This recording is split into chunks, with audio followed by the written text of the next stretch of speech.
So I was asked to come and do this job for someone, and they didn't give me any detail at all on what it was, because it's been going through a legal process because the job was built and condemned.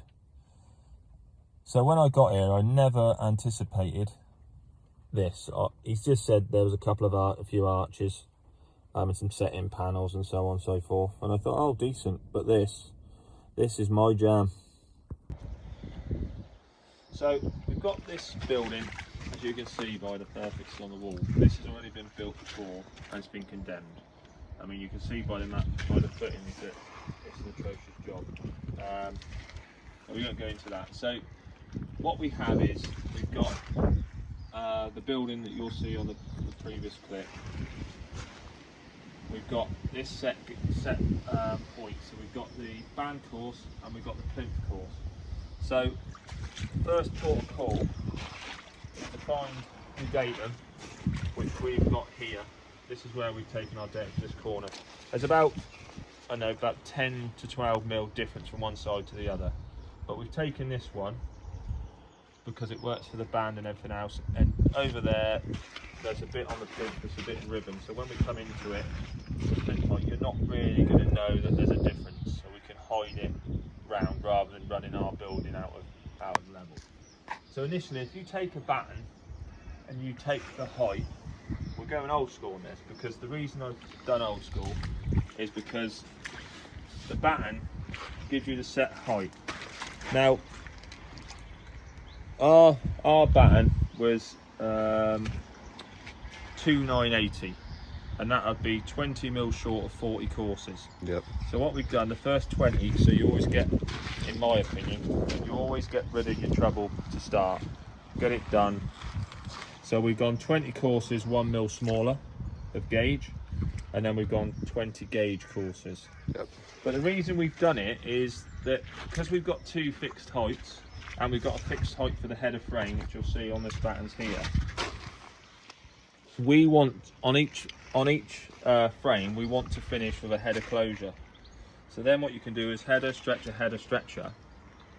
all the way down your batten, and it's a visual reminder, because otherwise you think, oh, we'll start on a header, and then when you get involved with everything else, that goes out the window, and then you'll start wrong, or so this is one way of alleviating any risk of getting anything wrong.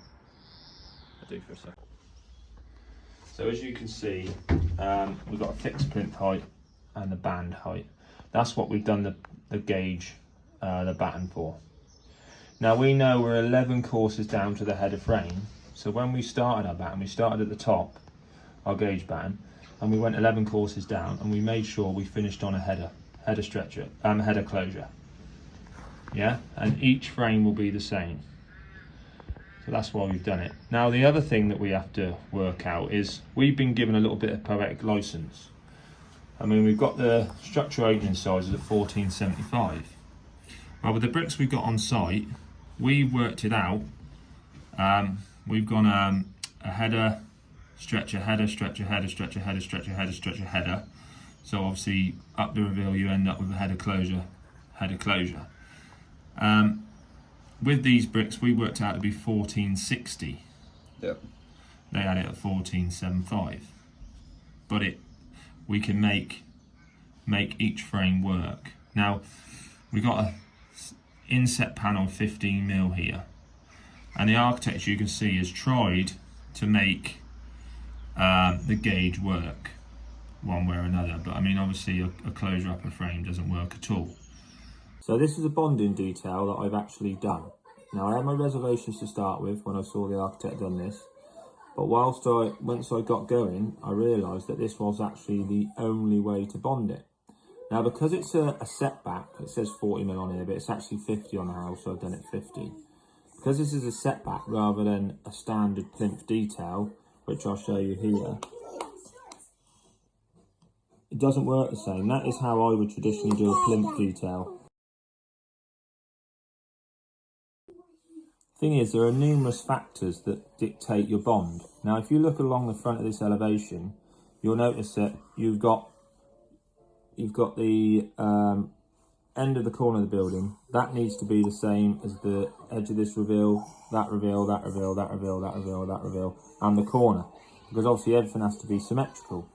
But the first thing you should do is find out what course you need to finish on, because at the top of your head and frame, you ideally want a header enclosure at the top of your head, so that your first cut on your skew back is a stretcher. So you really need to work your bond out on your concrete block work really before you do any face work. Find out how many courses and then you'll know where to start. But these are all fixed points on every frame and corner.